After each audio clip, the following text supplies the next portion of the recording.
Yo, what's going on, guys? It's your boy Mac Vismo. Welcome back to another video. This is a channel where tech is not everything, it's the only thing.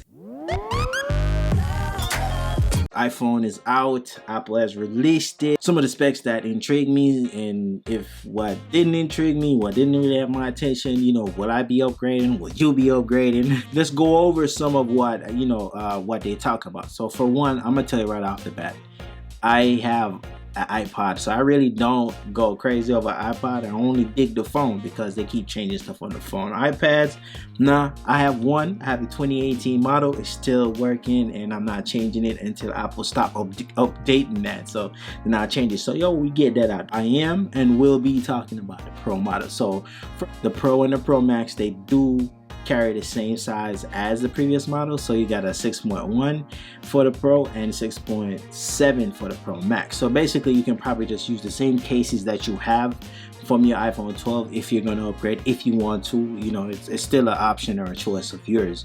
You don't have to change anything. So the design is the same. They just introduced like a few more color. I think you got Sierra blue, silver, you got gold, and you got graphite. It's the new black, I guess. To upgrade, I'll definitely go with the Sierra because it's blue. I love blue. So with every keynote, it's always a newer chip. But I don't know if anyone noticed, like I did, they really didn't put too much emphasis on A14 Bionic chip. So just goes to show, if you have the 12 and let's say you're not a phone fanatic, you don't want to change, it's fine, you can keep it, line up. But the regular models, the cameras are diagonal. Woo! So it's diagonal, and I don't care. Like I can't remember the last time I really looked. Oh, behind you.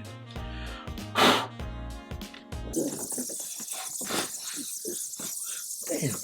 In a long time. So let's go over like the most interesting things that I like. 120 refresh rate on the screen. 5-core GPU pair with the 120 refresh rate is gonna be fire.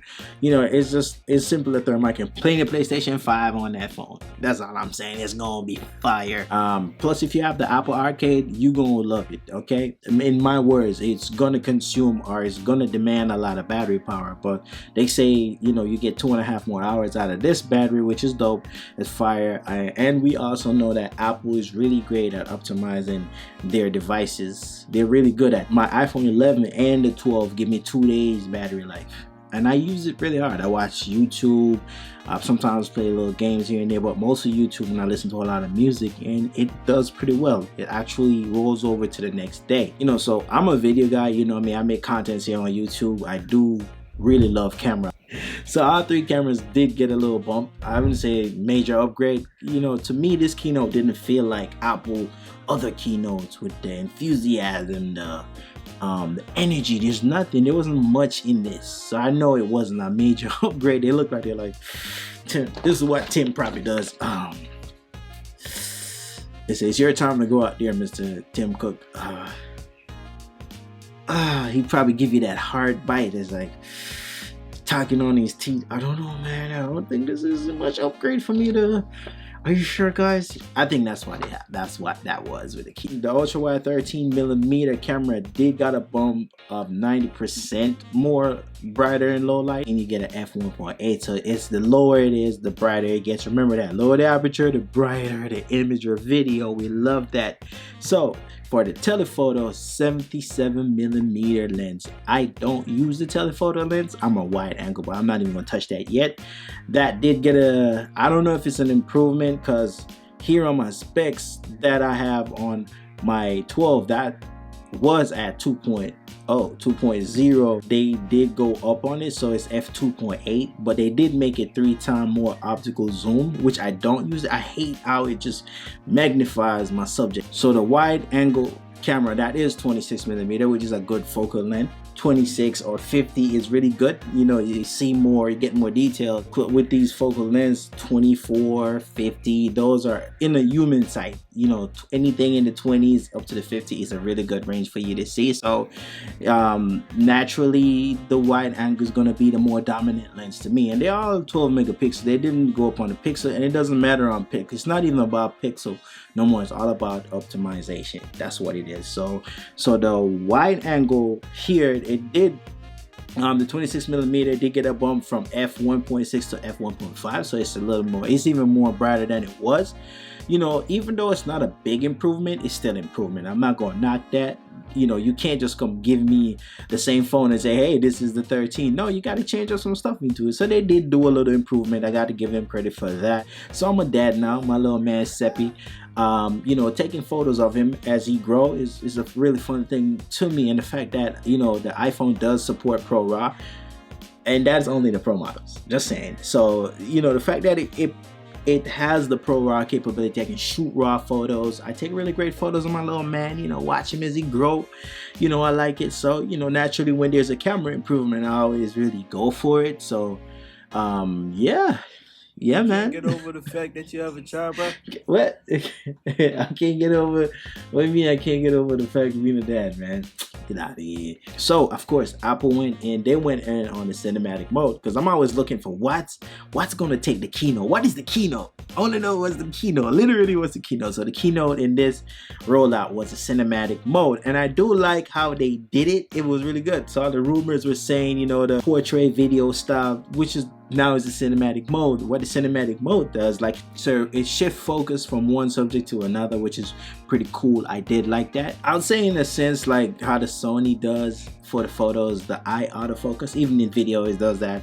It recognizes human and stuff like that, but this one does it intelligently. You know, it's fire. I like it. So it shift focus. So the next big thing is what integrate with that is what you call here a depth map. And a lot of people really don't know what that is. You know, the fact that you can record a video or take a photo and go back to shift focus from one subject to another or object. It's pretty dope. My cameras don't do that. I'm a camera dude like this right here. You see, it changed focus pretty much like that. So if I get the focus of my hands in this video, in post I cannot change that to my face. You know what I mean? Like, what you see is what you get. So I like the fact that you can change focus from one to another. Now on the Pro models you can go from 128. Well, I think all of them does, but are we talking about the Pro model, right?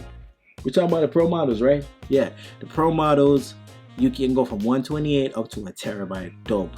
I would recommend though, don't just rush for your terabyte. I'm not saying a lot of memory. It's good. You can have all the memory you want, but I would definitely recommend 256 or 512. I really think Apple could have worked more on the camera app. You know, give me some more control over my camera app. I'm a video, and sometimes my iPhone is the quickest thing I can reach to, or what I have on my person. So, you know, give me control over ISO on my camera, give me control over aperture, give me color profiles, give me these things in there. If it's a Pro model, let it differentiate that. Since it's a Pro model, give me a Pro camera app for free that I don't have to buy or have an extra app to do that, because I use Filmic Pro to do my work because I get control. I get the most out of my camera. They even telling you in the last keynote, Filmic Pro, Filmic Pro, this, that.